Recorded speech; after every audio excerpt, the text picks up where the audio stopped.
Virus का प्रचलन अभी खत्म नहीं हुआ है। दुनिया में एक और वायरस फैलना शुरू हो गया है।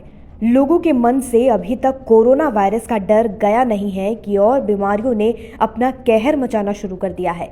मार्बर्ग नाम का एक डिजीज दुनिया में फैलना शुरू हो गया है। आपको बता दें, मार्बर्ग वायरस के कारण होने वाले संक्रमण से अब तक कुल लगभग 11 लोगों की मौत हो चुकी है। मार्बर्ग वायरस के संबंध में कई जानकारियां सामने आई हैं, जिनमें से एक चिंताजनक बात यह है कि इस वायरस से संक्रमित व्यक्ति की आंखों से खून बहने लगता है। शरीर में ब्लीडिंग होना मार्बर्ग वायरस की एक विशेषता है। इस बीमारी से ग्रसित गंभीर पेशेंट के अंदर ब्लीडिंग की ये शिकायत 7 दिनों के अंदर दिखने लगती है। इस बीमारी के सीरियस पेशेंट्स में शरीर के कई हिस्सों से खून बहने लगता है। WHO ने कहा है, इस वायरस से संक्रमित व्यक्ति में उल्टी और मल में खून के साथ साथ नाक, मसूड़ों और योनि से भी खून बहने की समस्या होती है।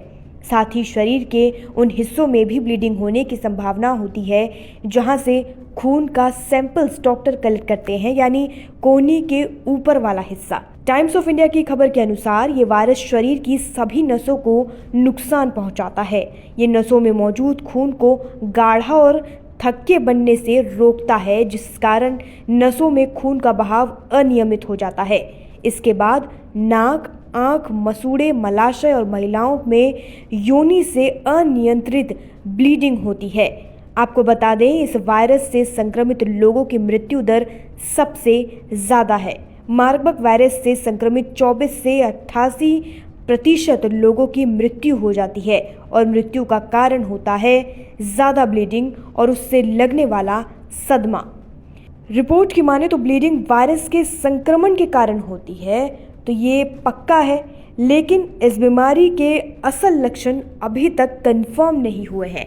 लक्षण को इन टेस्ट के बाद पता लगाया जा सकता है और वो टेस्ट हैं एंटीबॉडी कैप्चर एंजाइम लिंक्ड इम्यूनोसोर्बेंट परख, यानी LEC। अगला है एंटीबॉडी कैप्चर एंजाइम लिंक्ड इम्यूनोसोर्बेंट एसे।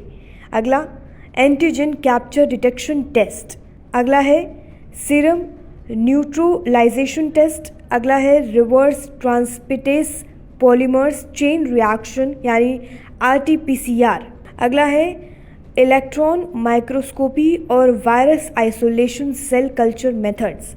इन सभी टेस्ट से वायरस के संक्रमण का पता लगाया जा सकता है। इस मामले पर WHO का कहना है कि मार्बर्ग संक्रमण से संक्रमित व्यक्ति में भूत जैसे लक्षण दिखाई देते हैं।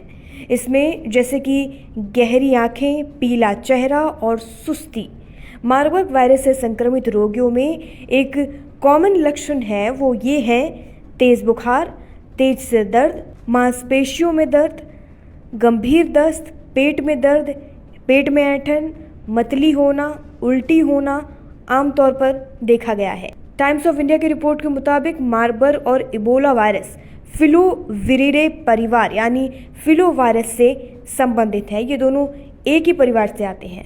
दोनों बीमारियां क्लिनिकली एक जैसी हैं। WHO का कहना है कि ये रेयर डिसीज होने के बावजूद ज़्यादा फैलने वाला है और मौत का कारण भी बनता है। इन दोनों ही बीमारियों में आँखों, नाक, मुंह और मलाशय से लालिमा और ब्लीडिंग देखी जाती है। ये वायरस अफ्रीका के रोसिटिस एजिप्टिकस चमगादड़ से फैला है, जिसका संक्रमण सबसे पहले वहाँ के हरे बंदरों में फैला था। चौंकाने वाली बात यह है कि वायरस आँखों और अंडकोश जैसी नाजुक जगहों पर लंबे समय तक रह सकता है। वहीं गर्भवती महिलाओं में वायरस प्लेसेंटा, एम्नियोटिक द्रव और भ्रूण में बना रहता है। स्तनपान कराते समय संक्रमित महिलाओं में वायरस स्तन के दूध में भी बना रह सकता है।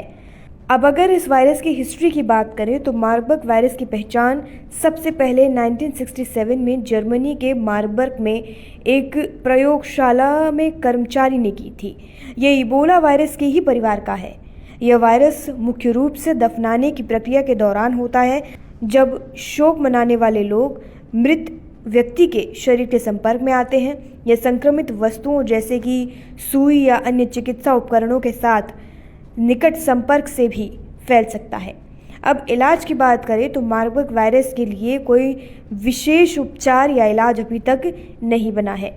उपचार के लिए सहायक देखभाल, मुख्य आधार में द्रव और इलेक्ट्रोलाइट संतुलन बनाए रखना और होने वाले किसी भी संक्रमण का उपचार शामिल है।